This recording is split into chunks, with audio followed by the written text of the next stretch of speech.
Hi everyone, it's Mrs. Olsager again. I am going to run through how to find the surface area of a cone. I have two example problems here. I'm just going to first start by breaking down the formula given to you. You can find this on your surface area and volume note sheet. That's on Google Classroom on the calendar. Please reference it often. It's super helpful. Okay, so how the formula breaks down. For total surface area of a cone, we have pi r squared. This is the area of the base of the circle on a cone, okay? If there's the bottom to it, right? And then this pi r l piece, that is pi times the radius times the lateral edge is what we translate there. You think of this piece as a birthday hat, right? Is the cone without a bottom to it. So if we were to unroll a birthday hat, it would look something like this, like a sector shape.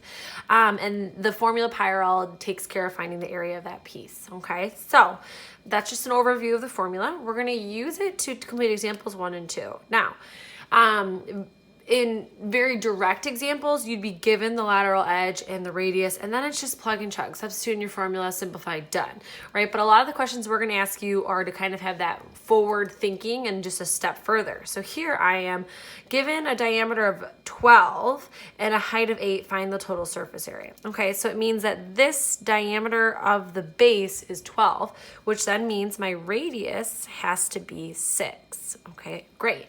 Next piece though is I need this lateral edge, okay? I need this piece right here, and they gave me the height. Notice height to the base is perpendicular, forming 90 degrees, so I have a nice right triangle within that cone, and I can use Pythagorean theorem to get my lateral edge. So the lateral edge squared is going to be 8 squared plus 6 squared.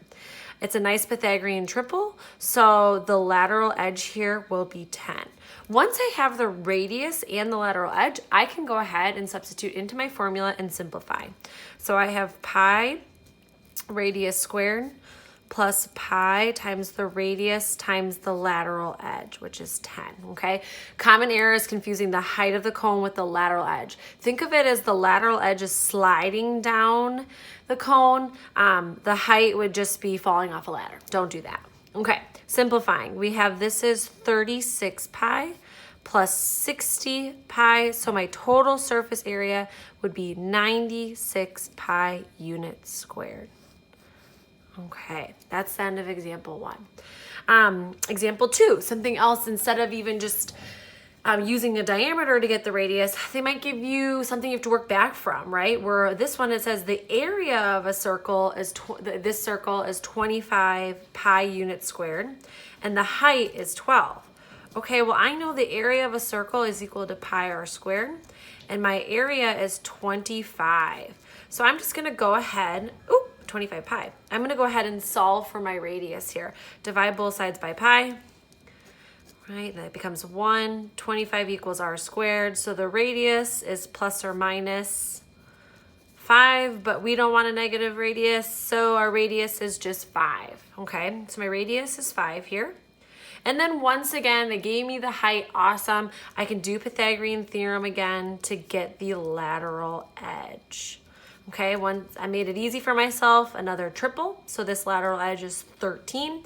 And then we're just plugging back into the formula to find the surface area. So I have the surface area of this cone is equal to pi r squared, so the radius is 5, plus pi times the radius times the lateral edge, which is 13, okay? Pi times 25. Quick, Nate, what's 5 times 13? 5 times 10 is 50.